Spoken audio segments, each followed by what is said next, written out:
আমি যদি আপনাকে বলি ইলন মাস্ক, যিনি কিনা এই মুহূর্তে পৃথিবীর সবথেকে ধনী ব্যক্তি, তার রকেট কোম্পানি স্পেসএক্সের থেকেও বেশি রেভিনিউ জেনারেট করতে সক্ষম আমাদের ভারতের স্পেস সেক্টর, তাহলে কি আপনি বিশ্বাস করবেন? বিশ্বাস করা একটু কঠিন হলেও ব্যাপারটা কিন্তু অসম্ভব নয়।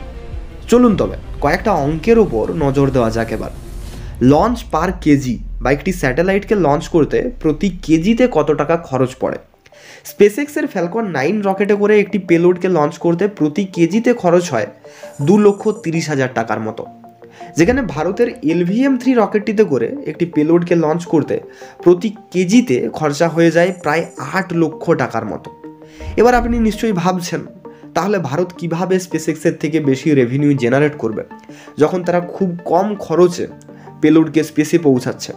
এর উত্তর লুকিয়ে আছে রকেটটি রিউজেবল কিনা তার উপর।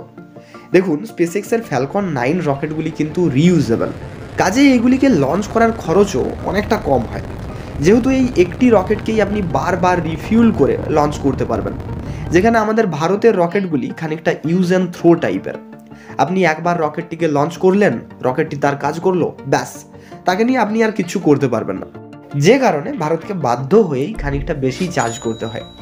সুতরাং এরকম একটা সময়ে দাঁড়িয়ে আমরা যদি স্পেসএক্সের মতো একটি রিউজেবল রকেট বানাতে পারি, তাহলে স্পেসএক্সকে হারানো আমাদের কাছে কিছুই না।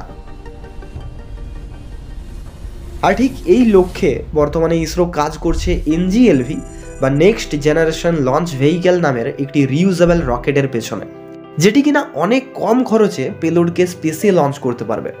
এর সাথেই আমাদের কাছে আছে পৃথিবীর অন্যতম সবথেকে সস্তা রকেট SSLV, যেখানে স্পেসএক্সের একটি রকেটকে লঞ্চ করতে খরচ হয়ে যায় প্রায় 516 কোটি টাকার মতো, সেখানে SSLV লঞ্চ কস্ট মাত্র 30 কোটি টাকা।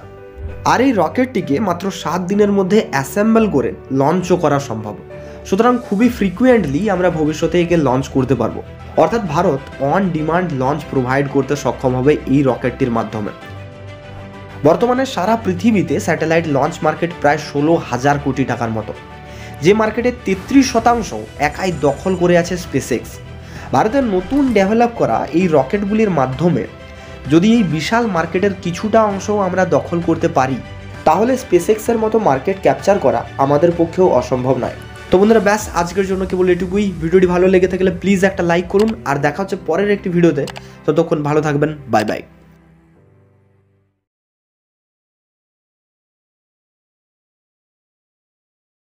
তাহলে স্পেসএক্সের মতো মার্কেট ক্যাপচার করা আমাদের পক্ষেও অসম্ভব নয়। তাহলে স্পেসএক্সের মতো মার্কেট